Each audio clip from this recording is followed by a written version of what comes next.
Bulatkan tekad, kuatkan hati. Negeri ini memanggilmu kawan. Belajar, bergerak, berbagi untuk negeri. Guru penggerak, majukan pendidikan. Guru penggerak menghamba pada murid. Kreatif, rancang pembelajaran. Hargai potensi, tingkatkan prestasi. Lahirkan profil pelajar Pancasila. Belajar, bergerak, berbagi untuk negeri. Kita menjalin kolaborasi. Belajar, bergerak, berbagi untuk negeri. Demi bakti pada Ibu Pertiwi.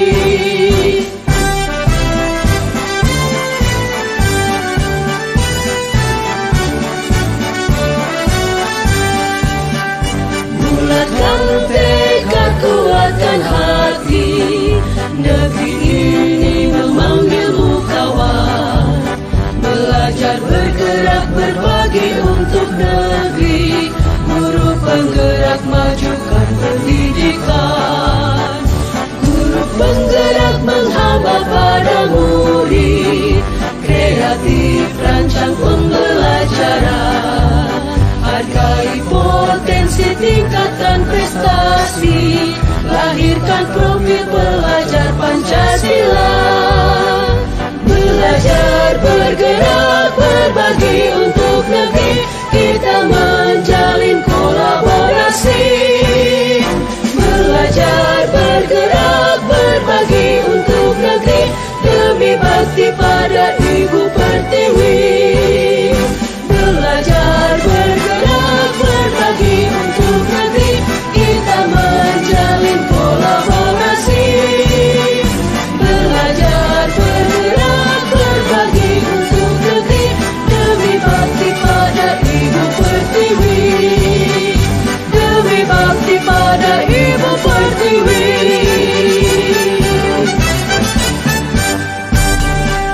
Bulatkan tekad, kuatkan hati.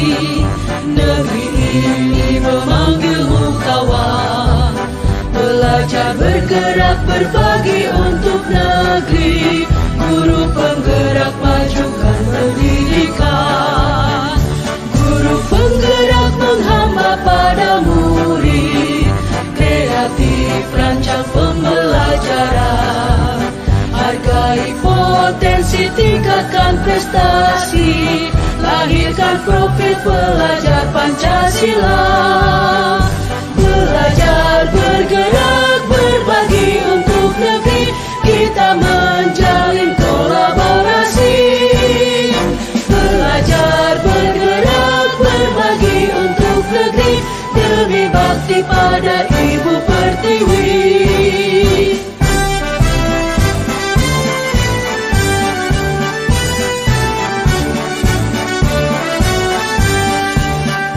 Bulatkan tekad, kuatkan hati. Negeri ini memanggilmu kawan. Belajar, bergerak, berbagi untuk negeri. Guru penggerak, majukan pendidikan. Guru penggerak menghamba pada murid. Kreatif, rancang pembelajaran. Hargai potensi, tingkatkan prestasi. Lahirkan profil pelajar Pancasila. Belajar, bergerak, berbagi untuk negeri. Kita menjalin kolaborasi. Belajar, bergerak, berbagi untuk negeri. Demi bakti pada Ibu Pertiwi. Belajar, bergerak, berbagi untuk negeri. Kita menjalin kolaborasi. Selamat siang buat Bapak Ibu guru semuanya. Siang Bu. Waktunya sebentar karena pada saat ini ada sebentar kegiatan dari Ibu Rolia, yaitu untuk menyampaikan budaya positif yang perlu kita kembangkan di sekolah kita ini. Jadi supaya kita lebih memahaminya, kita berikan waktu dan tempat, kesempatan yang baik untuk Ibu Roya untuk memaparkannya. Terima kasih. Ibu-ibu, terima kasih atas kesempatan waktunya yang boleh berkumpul bersama. Di sini saya mengikuti guru penggerak angkatan 10 dan di sini sebagai tugas TGT mempresentasikan atau menyampaikan tentang diseminasi budaya positif di lingkungan sekolah kita ini. Nah, yang pertama saya ingin memaparkan tentang yang pertama perubahan paradigma belajar. Nah, bagaimana pemaparannya, pelaksanaannya di sekolah tentang perubahan paradigma belajar. Yang kedua tentang disiplin positif. Dan yang ketiga, motivasi perilaku manusia. Dan yang keempat, kebutuhan dasar manusia. Yang kelima, posisi kontrol restitusi. Yang keenam, keyakinan kelas. Dan yang ketujuh, segitiga restitusi. Nah, yang pertama, saya buat pertanyaan pemantik dulu. Apakah kita setuju atau tidak? Nah, yang pertama, hukuman dapat mendisiplinkan anak. Apakah kita setuju atau tidak? Setuju. Nah, ada lagi pendapat ibu-ibu? Setuju. Oke. Yang kedua, apakah kita setuju apa tidak pemberian hukuman dengan hal positif seperti membaca atau membersihkan halaman sekolah dapat meningkatkan disiplin anak? Setuju. Yang ketiga, apakah kita setuju apa tidak memberi penghargaan dapat meningkatkan motivasi belajar anak? Setuju. Nah, kita akan lihat bagaimana perubahannya. Yang pertama, perubahan paradigma. Kegiatan kepalan tangan. Kita ibaratkan mencontohkan kepalan tangan. Ada A dan B. Sobeklah, cari kertas kecil, tuliskan benda atau sesuatu yang sangat berharga untuk Anda. Letakkan di salah satu tangan Anda dan genggam benda atau sesuatu tersebut dengan segala daya. Buatlah sebuah kepalan. Teman Anda akan mencoba dengan sekuat tenaga dengan berbagai cara untuk meminta Anda memberikan benda tersebut. B. Bisa memujuk, mengancam, menghardik, merayu, menyuap, apa saja agar dapat membuka kepalan tangan Anda. Nah, bagaimana dengan kita kalau ada kertas yang berharga di tangan kita? Nah, sementara ada teman kita yang pingin itu, dia membuat secara segala cara, dirayu, dipujuk, dirampas supaya dia bisa mengambilnya. Bagaimana dengan kita? Apakah kita langsung kasih atau kita berikan atau bagaimana? Dipertahankan. Iya, oke nih, terima kasih, mempertahankan. Nah, yang lain? Oh, yang lain ada lagi? Mungkin merayu. Merayu, iya. Baik, kita akan lihat pemaparan yang selanjutnya. Perubahan paradigma teori kontrol atau teori pilihan ilusi kontrol. Yang pertama, ilusi guru mengontrol murid. Yang kedua, ilusi bahwa kritik dan membuat orang merasa bersalah dapat menguatkan karakter. Yang ketiga, ilusi bahwa semua penguatan positif, efektif, dan bermanfaat. Yang keempat, ilusi bahwa orang dewasa memiliki hak untuk memaksa. Nah, ilusi guru mengontrol murid.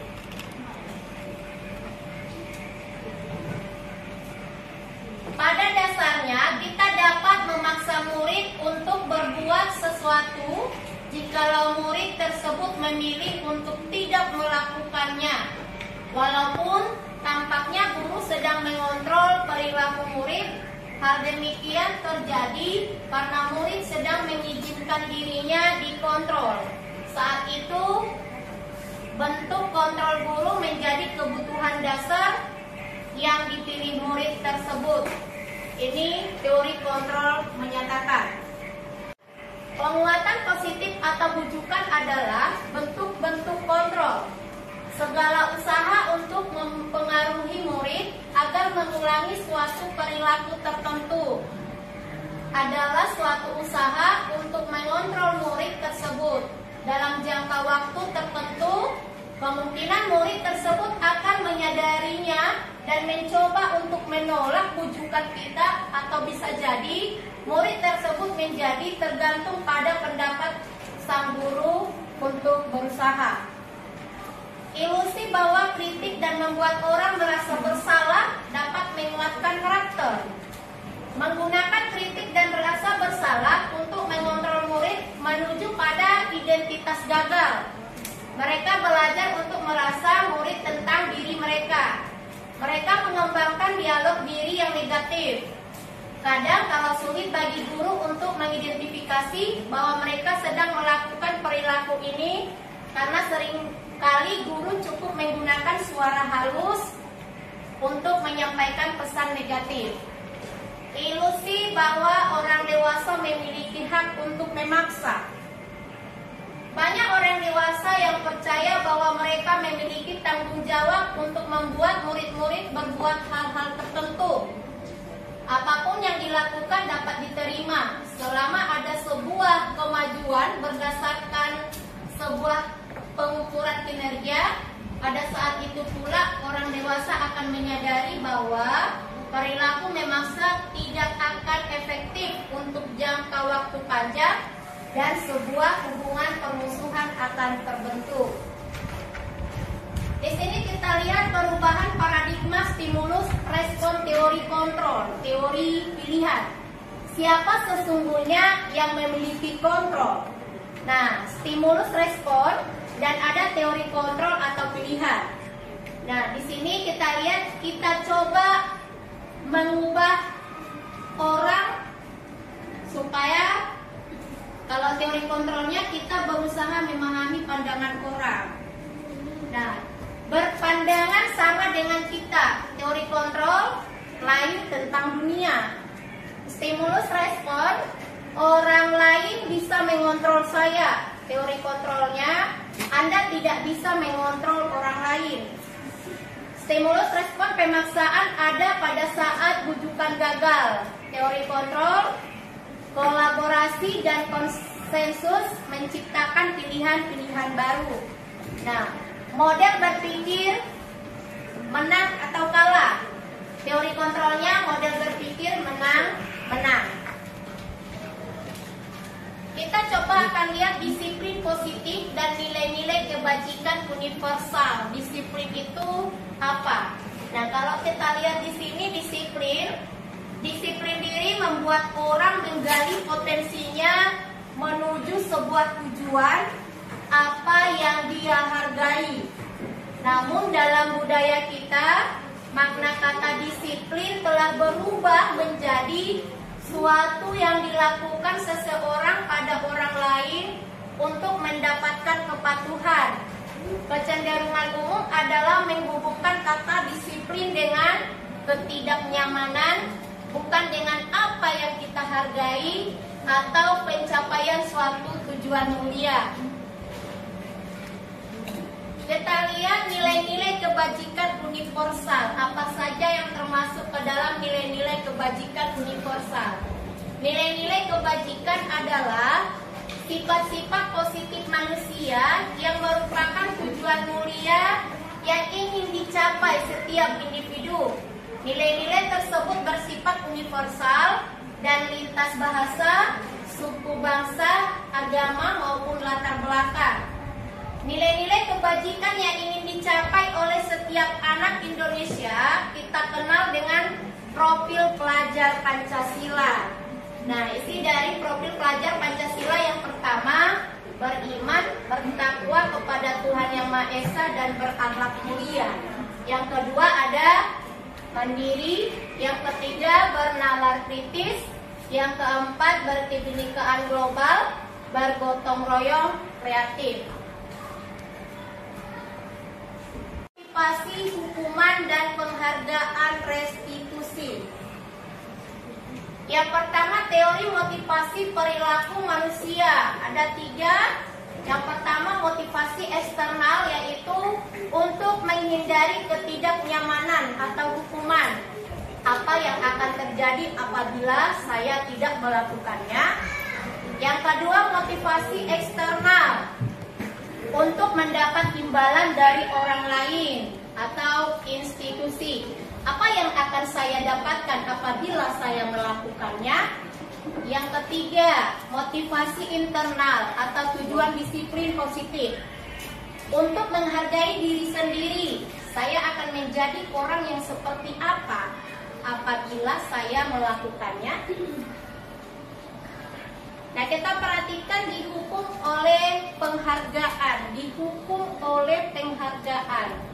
bahwa penghargaan berlaku sama dengan hukuman, dalam arti meminta atau membujuk seseorang melakukan sesuatu untuk memenuhi suatu tujuan tertentu dari orang yang meminta atau membujuk. Dorongannya eksternal dan akan ada faktor ketergantungan. Beberapa dampak dari pemberian penghargaan. Yang pertama, pengaruh jangka pendek dan jangka panjang. Penghargaan menghukum, yaitu penghargaan mengurangi ketepatan, penghargaan tidak efektif, penghargaan merusak hubungan. Dihukum oleh penghargaan. Yang termasuk dihukum oleh penghargaan menurunkan kualitas. Penghargaan mematikan kreativitas. Penghargaan mengurangi motivasi intrinsik. Penghargaan jangka pendek dan jangka panjang. Penghargaan efektif jika kita menginginkan seseorang melakukan sesuatu yang kita inginkan dalam jangka waktu pendek. Yang kedua, jika kita menggunakan penghargaan lagi dan lagi, maka orang tersebut akan bergantung pada penghargaan yang diberikan serta kehilangan motivasi dari dalam. Yang ketiga, jika kita mendapatkan penghargaan untuk melakukan sesuatu yang baik, maka selain kita senantiasa berharap mendapatkan penghargaan tersebut, kita pun menjadi tidak menyadari tindakan baik yang kita lakukan. Penghargaan tidak efektif. Yang pertama, suatu penghargaan adalah suatu benda atau peristiwa yang diinginkan, yang dibuat dengan persyaratan hanya jika Anda melakukan hal ini, maka Anda akan mendapat penghargaan yang mengharapkan suatu penghargaan dan tidak mendapatkannya, maka saya akan kecewa.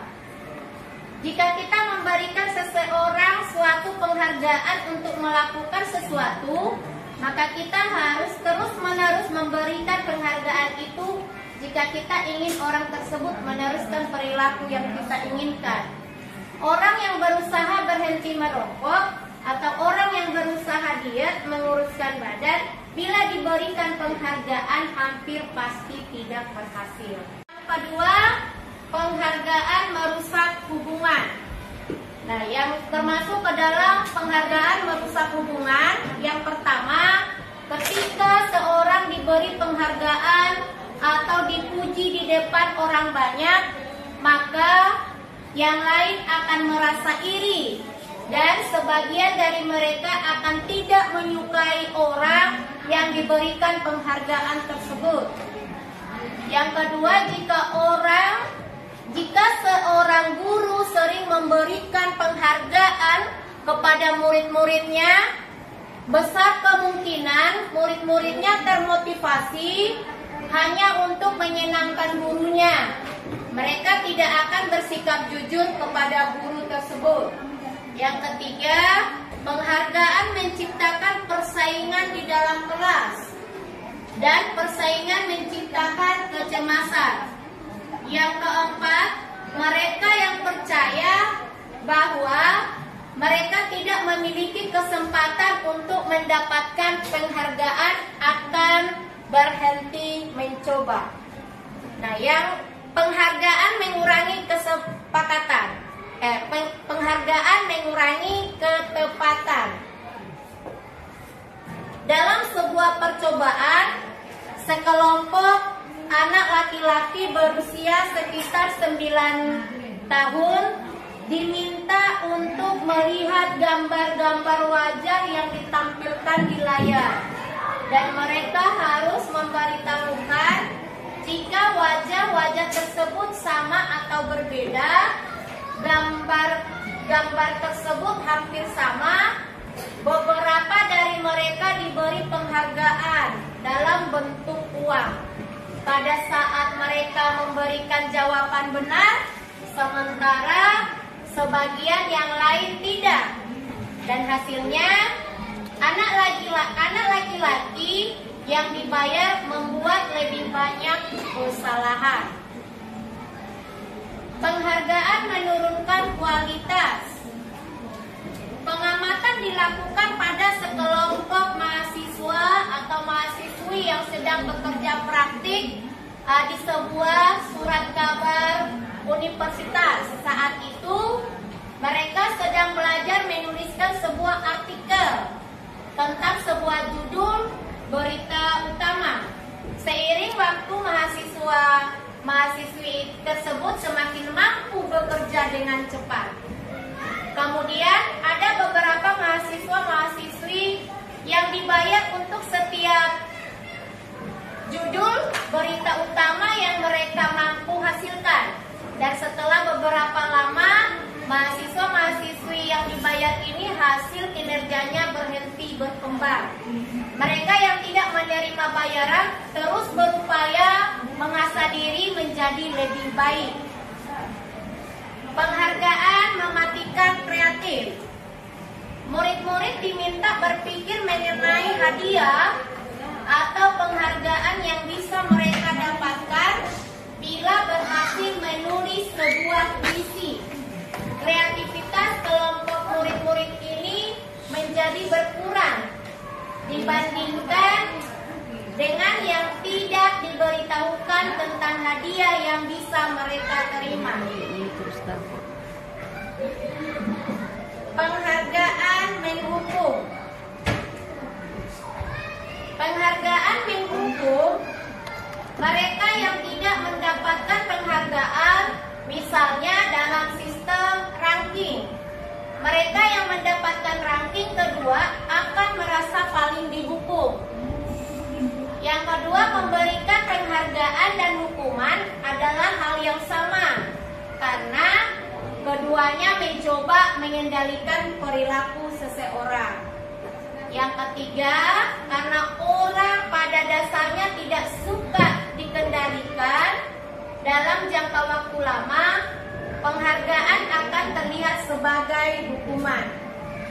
Jika suatu penghargaan diharapkan, namun Anda tidak mendapatkannya, Anda akan merasa dihukum. Yang termasuk ke dalam motivasi dari dalam diri atau yang disebut dengan intrinsik. Yang pertama, saat seorang anak belajar untuk pertama kali, menggabungkan huruf-huruf dan kata-kata, serta menyadari bahwa ia dapat membaca, timbul pijar di matanya dan sebuah senyuman di wajahnya. Anak tersebut begitu gembira bahwa ia telah mempelajari dan menguasai suatu keterampilan baru. Yang kedua, jika kita memberikan penghargaan kepada seorang anak pada saat dia sedang merasa bangga dengan pencapaiannya sendiri, maka kita akan mengambil kegembiraan yang saat itu sedang dirasakan secara alamiah. Di sini kita perhatikan tugas perbedaan hukum dan konsekuensi. Nah, tindakan guru yang seperti apa dan hukumannya yang seperti apa. Yang pertama kita lihat mencatat 100 kali di dalam buku kalimat. Saya tidak akan terlambat lagi karena terlambat ke sekolah. Nah, yang ini apakah dia hukuman atau konsekuensi? Hukuman. Yang kedua, lari mengelilingi lapangan basket 2 kali karena terlambat hadir di sekolah. Ini apakah termasuk hukuman atau konsekuensi? Ya, yang ketiga, murid diminta untuk push up 15 kali karena tidak menggunakan masker ke sekolah. Apakah ini termasuk hukuman atau konsekuensi? Hukuman. Menggantikan kertas tugas teman yang telah dicoret-coret. Hukuman. Membersihkan tumpahan air di meja tulis karena tersenggol pada saat belajar. Ya, termasuk konsekuensi. Nah, murid disuruh untuk mengenakan sepatu seharian di sekolah karena tidak mengenakan sepatu hitam. Apakah ini termasuk hukuman atau konsekuensi? Konsekuensi. Nah, yang terakhir, lari mengelilingi lapangan basket 2 kali karena terlambat 10 menit untuk pelajaran PJOK. Apakah termasuk hukuman atau konsekuensi? Hukuman. Nah, inilah yang kita perhatikan tindakan guru dengan hukuman atau konsekuensi. Ya, tadi yang beberapa teman guru yang sudah menjawab mencatat 100 kali di dalam buku kalimat, saya tidak akan terlambat lagi, itu termasuk hukuman. Nah, lari mengelilingi lapangan basket 2 kali karena terlambat hadir di sekolah, termasuk hukuman. Ya. Murid diminta untuk push up 15 kali karena tidak menggunakan masker ke sekolah, termasuk hukuman. Menggantikan kertas tugas teman yang telah dicoret-coret, konsekuensi. Membersihkan tumpahan air di meja tulis karena tersenggol pada saat belajar, termasuk konsekuensi. Murid disuruh untuk tidak mengenakan sepatu seharian di sekolah karena tidak mengenakan sepatu hitam. Ya, termasuk hukuman. Lari mengelilingi lapangan basket 2 kali karena terlambat 10 menit untuk pelajaran PJOK, termasuk konsekuensi. Ya, berarti ibu-ibu guru sudah hebat. Yang berikutnya kita lihat di sini. Yang kita perhatikan di sini tentang identitas gagal. Identitas gagal itu termasuk salah satunya hukuman. Contoh hukuman. Yang pertama, sesuatu yang menyakitkan harus terjadi. Yang kedua, tidak nyaman untuk murid atau anak untuk jangka waktu panjang. Yang ketiga, korban mendapatkan keadilan. Yang keempat, murid atau anak akan tersakiti. Yang kelima, perilaku pasif agresif meningkat. Yang keenam, sistem tidak akan berjalan bila murid tidak takut. Yang ketujuh, berlaku hanya pada sebuah institusi, tidak berlanjut pada kehidupan nyata. Dan identitas sukses, ada disiplin. Nah, disiplinnya yang pertama ada konsekuensi dan restitusi. Nah, yang termasuk ke dalam konsekuensi, sesuatu harus terjadi. Yang kedua, tidak nyaman untuk murid atau anak untuk jangka waktu pendek. Nah, yang ketiga, korban bisa diabaikan. Yang berikutnya, murid atau anak dibuat tidak nyaman. Penguatan hanya bertahan dalam jangka waktu pendek,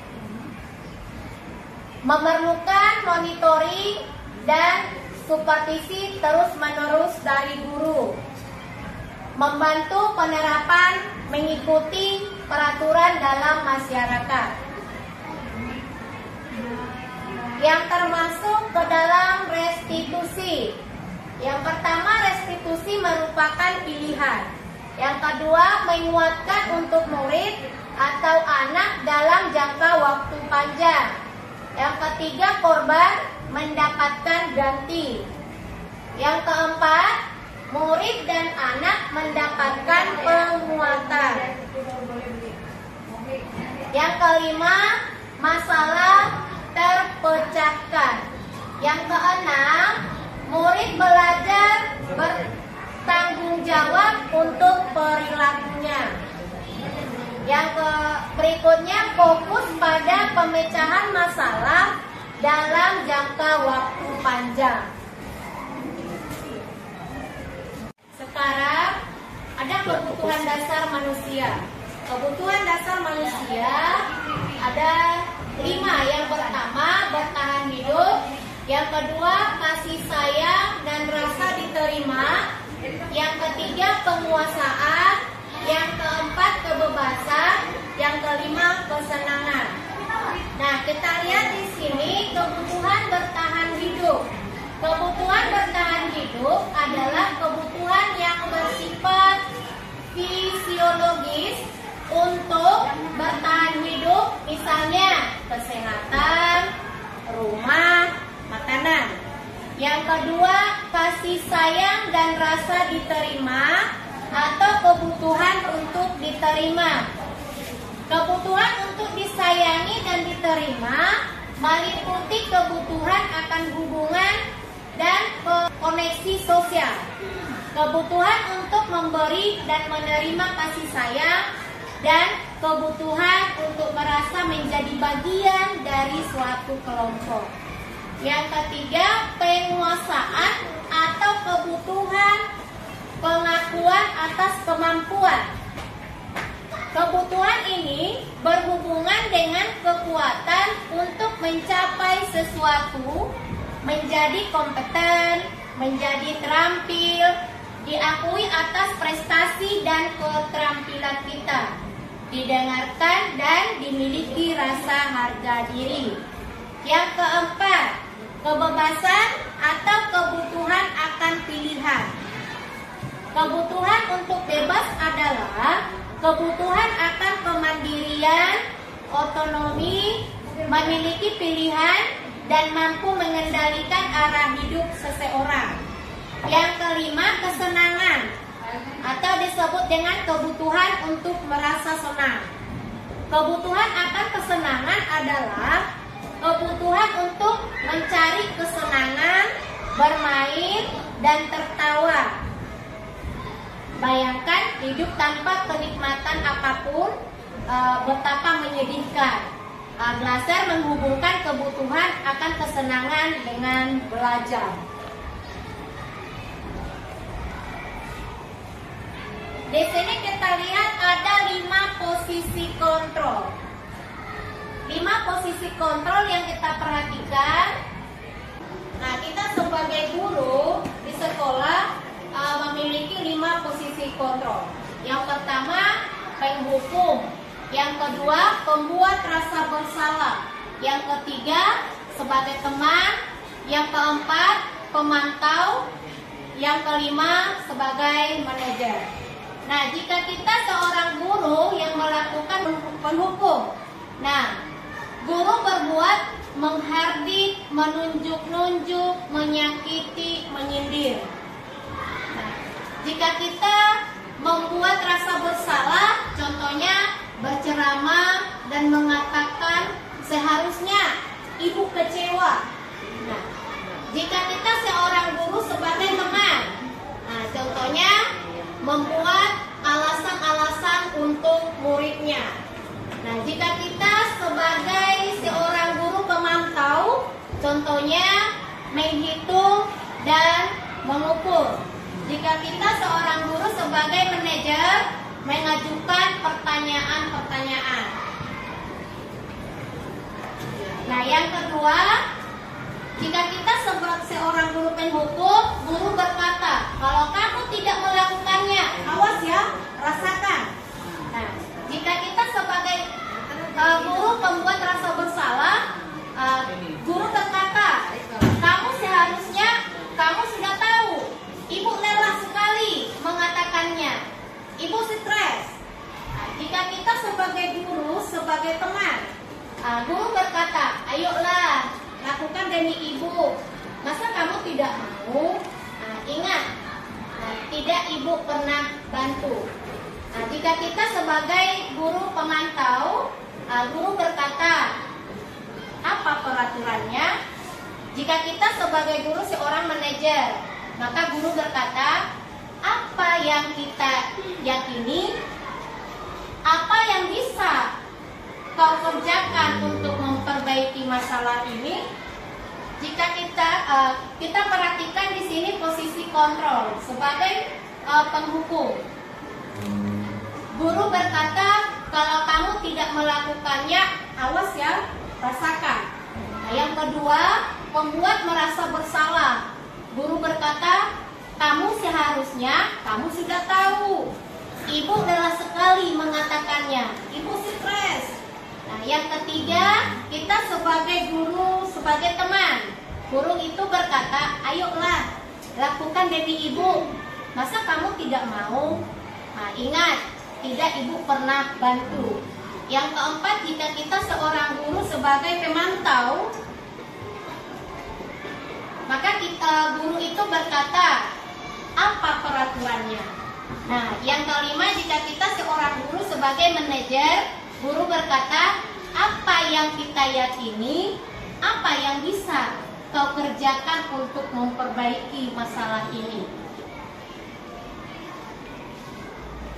Nah, jadi dari 5 posisi kontrol itu, di mana yang lebih enak kita ambil?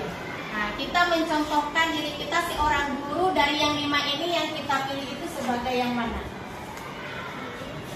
Apakah penghukum? Apakah membuat merasa bersalah? Apakah sebagai teman? Apakah sebagai pemantau? Atau sebagai manajer?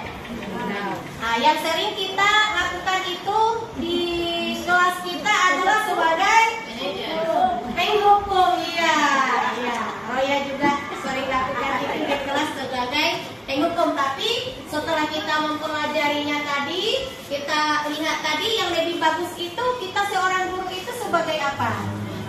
Pemantau. Manajer. Iya, sebagai manajer. Ya, tergantung kita lihat ke situasi si anak. Nah, yang berikutnya, kita lihat dulu, kita ibaratkan sebagai contoh. Nah, pertanyaan-pertanyaan yang bisa kita lihat, saya kecewa sekali dengan kamu. Nah, ini yang mengatakan siapa? Ini adalah pembuat orang yang merasa bersalah. Nah, pertanyaan yang kedua, kamu tidak pernah benar melakukannya. Siapa yang mengatakannya? Adalah penghukum. Berarti penghukum itu tadi siapa? Nah, ayolah lakukan demi ibu atau bapak. Siapa yang mengatakan itu? Nah, yang menyatakan itu berarti kita sebagai guru adalah teman. Nah, kalau pertanyaannya apakah kamu mau mendapatkan stiker bintang hari ini? Berarti siapa yang mengatakannya? Kita sebagai guru adalah pemantau. Bagaimana kamu bisa menyelesaikan masalah ini? Berarti kita sebagai guru, sebagai manajer. Nah, yang terakhir, kamu selalu yang paling terakhir. Kamu selalu yang paling terakhir. Berarti kita sebagai guru, penghukum, termasuk ke dalam penghukum. Mengapa tidak peraturan saja? Lanjut, Ibu, selama ini kan kita selalu membuat peraturan kelas. Alangkah baiknya kita mengubahnya menjadi keyakinan kelas. Dalam pembentukan keyakinan kelas atau sekolah, yang pertama, keyakinan kelas bersifat lebih abstrak daripada peraturan yang lebih rinci dan konkret. Yang kedua, keyakinan kelas berupa pertanyaan-pertanyaan universal. Yang ketiga, pernyataan keyakinan kelas senantiasa dibuat dalam bentuk positif. Yang keempat, keyakinan kelas hendaknya tidak terlalu banyak sehingga mudah diingat dan dipahami oleh semua warga kelas. Yang kelima, keyakinan kelas sebaiknya sesuatu yang dapat diterapkan di lingkungan tersebut. Yang keenam, semua warga kelas hendaknya ikut berkontribusi dalam pembentukan keyakinan kelas lewat kegiatan curah pendapat. Yang ketujuh, bersedia meninjau kembali keyakinan kelas dari waktu ke waktu. Keyakinan kelas. Nah, yang pertama sekali peraturan kelas. Dari peraturan kelas akan keyakinan kelas. Nah, dari keyakinan kelas maka akan mengubah menjadi lingkungan yang positif.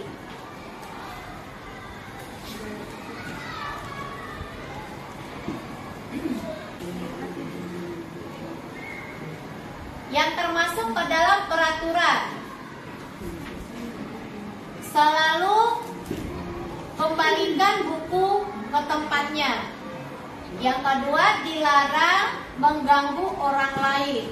Yang ketiga, hadir di sekolah 15 menit sebelum pembelajaran dimulai. Yang keempat, dilarang melakukan kekerasan. Yang kelima, dilarang menggunakan narkoba. Yang keenam, bergantian atau menunggu giliran. Yang ketujuh, menggunakan masker. Yang kedelapan, jangan berlari di kelas atau koridor. Nah, yang termasuk ke dalam keyakinan kelas, tanggung jawab, menghormati orang lain, berkomitmen, keselamatan, menghormati orang lain, kesehatan, menghormati orang lain atau bersabar, kesehatan, keselamatan. Kalau jangan berlari di kelas, itu keyakinan kelas itu keselamatan, keamanan. Selanjutnya, segitiga restitusi. Segitiga restitusi yang termasuk yang pertama menstabilkan identitas, yang kedua validasi kebutuhan, yang ketiga menanyakan keyakinan.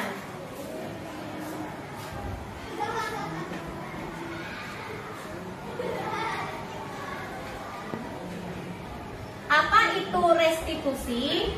Restitusi adalah proses menciptakan kondisi bagi murid yang memperbaiki kesalahan mereka sehingga mereka bisa kembali pada kelompok mereka dengan karakter yang lebih kuat.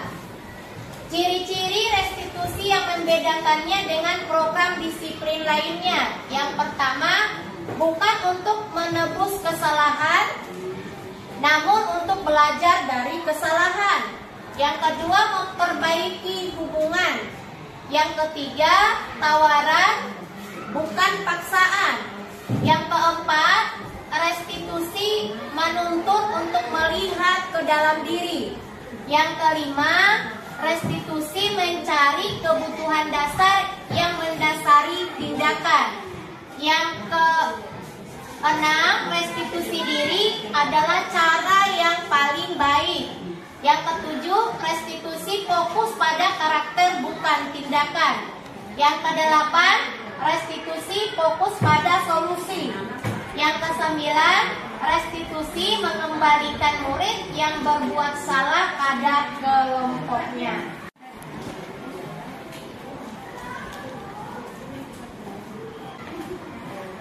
Nah, dari yang kita pelajari hari ini, yang saya sampaikan kesimpulannya, yang pertama, di dalam menerapkan disiplin positif, hendaknya guru dalam posisi amor atau yang disebut dengan menuntun, sesuai dengan filosofi Ki Hajar Dewantara. Yang kedua, dalam menyelesaikan kasus murid yang berkaitan dengan pelanggaran disiplin positif, hendaknya menggunakan segitiga restitusi. Oke, ya, saya mau bertanya. Apa yang dimaksud dengan restitusi itu? Oke. Ya baik, terima kasih untuk pertanyaannya Bu Penny. Nah, restitusi itu adalah kita sebagai guru mampu menyelesaikan masalah anak yang ada sehingga dia bisa mengubah dirinya menjadi yang lebih baik. Ya, demikian untuk pemaparan saya tentang budaya positif. Ya, kita harapkan semua kita guru mampu untuk melakukannya dengan baik dan kita saling kerjasama supaya sekolah kita semakin berkembang. Terima kasih. Ya, Pi.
Dengar dari ketua kelasnya, Atika habis berantem sama Fatir ya.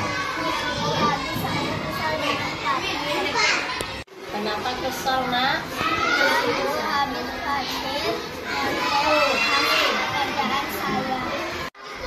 Wajarlah kalau kamu marah. Seandainya ibu juga ada di posisi kamu, ibu juga akan seperti itu. Jadi apa yang kamu lakukan, Nak? Saya marah-marah, Bu, dan saya sadar saya menabrak meja Bu. Oh begitu, pasti kamu melakukannya karena ada alasan kan? Iyalah, Bu, masa saya diam saja? Menyenangkan sekali Fatir menghadap saya tidak mengerjakannya sendiri. Oh wajarlah kalau kamu melakukannya seperti itu. Ibu juga menghargai tindakanmu, tetapi tidak boleh lagi berbuat yang lebih buruk lagi ya seperti itu. Sekarang coba kamu pikirkan apa yang sudah kamu lakukan, apakah sudah sesuai dengan keyakinan kelas kita? Menurut Afifah, keyakinan kelas apa yang sudah kamu langgar? Nah, betul. Menurut Afifah, saling menghargai antar teman itu penting apa tidak? Baiklah, jika menurut kamu itu penting, keyakinan apa yang harus kamu lakukan jika kamu sedang marah? Afifah mau bersedia untuk memperbaiki masalah ini? Bersedia, Bu. Apa yang akan Afifah lakukan untuk memperbaiki masalah ini? Saya menegur nanti kalau ada teman yang menghambat saya akan bilang kepada Ibu. Nah, tepat sekali Afifah. Sekarang kamu boleh kembali ke dalam kelas. Tetap semangat ya. Terima kasih, Bu. Assalamualaikum warahmatullahi wabarakatuh. Nama saya Afifah dari kelas 1B. Saya sangat senang berdiskusi dengan Ibu Roya untuk dapat mengendalikan diri dari amarah karena perilaku dari teman kelas saya. Saya harus belajar lebih sabar dan dapat menghormati serta menghargai teman. Nafis, Ya, Bu. tadi Ibu dengar dari laporan guru Piket, Nafis sering terlambat ya? Menurut ingatanmu, sudah berapa kali kamu terlambat? Sudah 3 kali, Bu. Sering terlambat itu suatu kesalahan bukan? Ya, Bu. Yang penting kita belajar dari kesalahan. Harus bisa memperbaikinya, setuju? Setuju, Bu. Nafis, kita cari solusi bersama ya. Ya, Bu. Nafis sering terlambat, pasti punya alasan kan? Kira-kira apa alasan Nafis sering terlambat?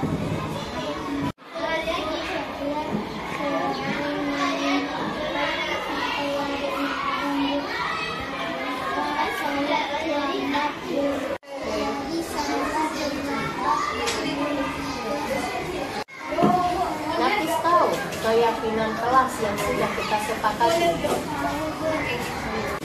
Kalau terlambat datang ke sekolah, sudah sesuai dengan keyakinan kelas kita tidak? Menurut kamu, keyakinan kelas apa yang sudah dilanggar? Nah, benar. Menurut kamu, disiplin itu penting apa tidak? Penting, Bu, agar guru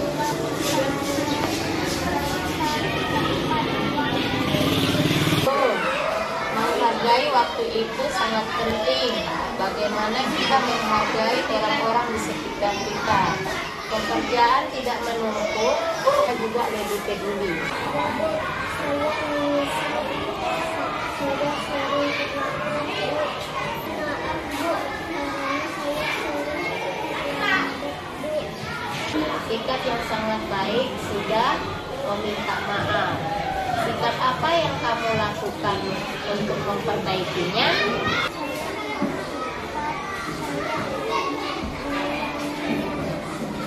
Baik Nafis, kamu sudah menemukan solusinya. Sekarang kamu boleh masuk ke dalam kelas. Baik, Bu. Terima kasih, Bu. Assalamualaikum warahmatullahi wabarakatuh. Nama saya Nafis dari kelas 1B. Saya sangat senang berdiskusi dengan Ibu Raya untuk membuat saya menjadi seorang yang disiplin terhadap waktu sehingga saya bisa datang ke sekolah tepat waktu. Pengalaman ini membuat saya belajar untuk lebih menghargai waktu. Terima kasih, Bu. Apa cita-citamu? Cita-cita aku adalah menjadi dokter. Mengapa dokter? Aku ingin menolong orang banyak. Kalau cita-citamu apa? Aku ingin menjadi pilot. Boleh sekali. Terima kasih. Kita membuat kesepakatan kelas supaya nanti tidak ada yang melanggarnya. Jadi sama-sama kita membuat apa saja kesepakatan kita di kelas 1B. Ya, ayo kita buat bersama-sama. Yang pertama, Saya, Bu. Revi. Kelas tepat waktu. Iya, masuk kelas tepat waktu.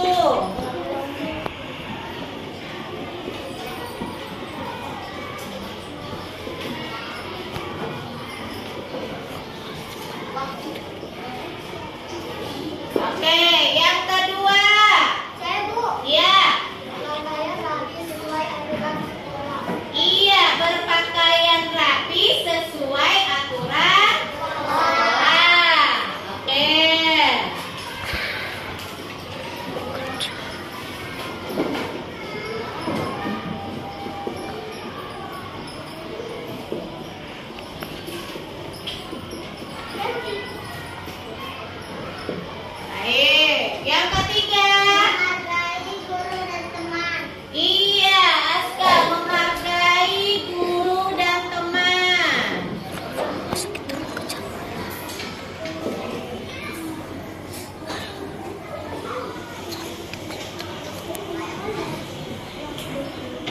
Empat. Berdoa sebelum belajar dimulai. Berdoa sebelum belajar dimulai.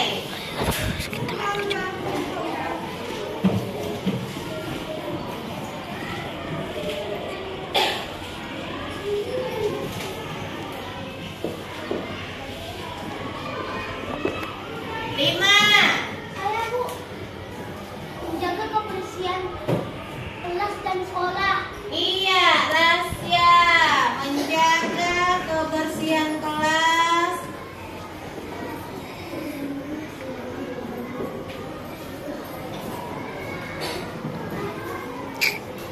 dan sekolah. Keenam, ayo siapa? Saya Bu, Iya, Putri Kalila. saat belajar. Tertib saat belajar. Tertib saat belajar.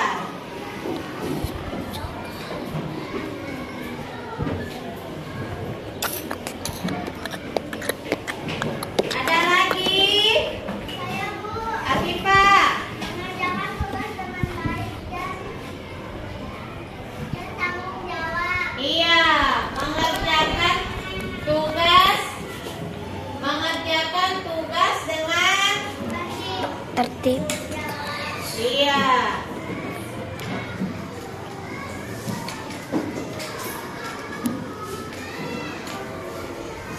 Dengan baik dan bertanggung jawab.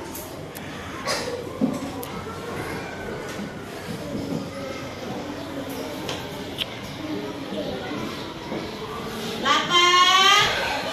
Cara yang baik dan sopan. Berbicara yang baik dan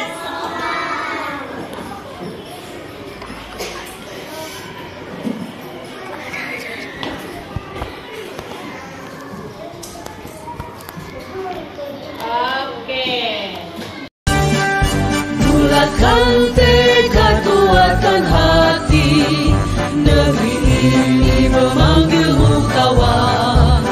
Belajar bergerak berbagi untuk negeri.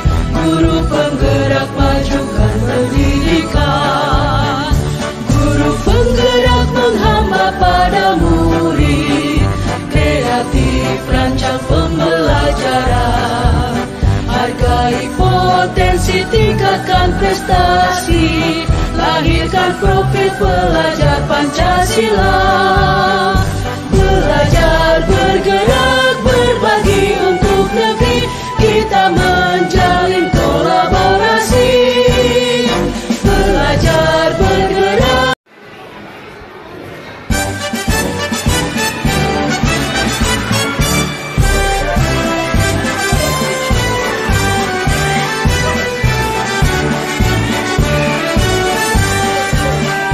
Bulatkan tekad, kuatkan hati. Negeri ini memanggilmu kawan. Belajar bergerak berbagi untuk negeri. Guru penggerak majukan pendidikan. Guru penggerak menghamba pada murid. Kreatif rancang pembelajaran. Hargai potensi, tingkatkan prestasi. Lahirkan profil pelajar Pancasila.